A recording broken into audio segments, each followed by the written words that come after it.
Hi, I'm Robby Swift. I'm here to show you how to tune the 2017 Atlas. As we always say with all the sails, it's best to use NeilPryde rig components, the mast, the boom and the extension, and the settings on the bottom are very accurate. But of course, when you get your new sail, you try it out on the settings that are on the bottom of the sail, and then you pull the downhaul and the outhaul to your personal preference. The Atlas is our most onshore orientated sail, and it definitely needs more downhaul than all the other wave sails. I often see people rigging the Atlas with too little downhaul because it looks like so much, as you can see here, when it's lying on the beach. And when you stand the sail up and you pump it full of wind, you'll see the leech twists off, and then you'll see that it's not too much downhaul at all. The feeling of having too much downhaul on the sail means that the sail feels very flat and the top flaps around a lot and you have a hard time getting power. And the feeling of having too little downhaul on the sail feels like the sail's heavy, it has a lot of power, but it might not get planing very quickly. So you definitely want to find that happy medium.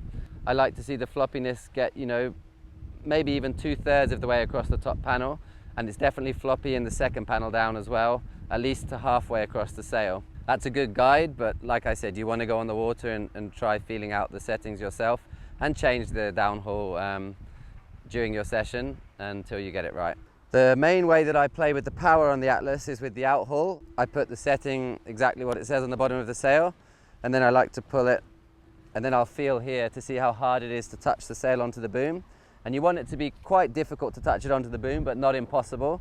Then when you're sailing, you don't really want the sail to be touching the boom from here all the way to the harness lines. You just want it to be touching right here when you go over a piece of chop or when there's a big gust.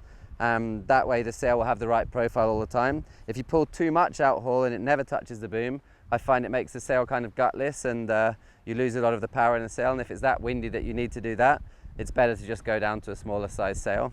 The batten tension is another thing. When you get your brand new sail, you might find that there are wrinkles in the bottom battens or in the third batten. You just open the back cam like this with your fingers.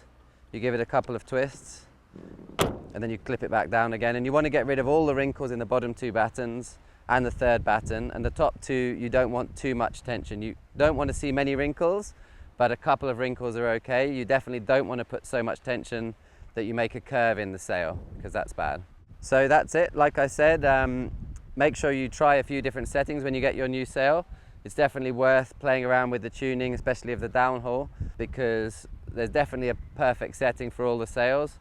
And once you find that, you get going quicker, you get going faster, the sail feels lighter and more maneuverable, and it's just a happier way to go sailing. Enjoy.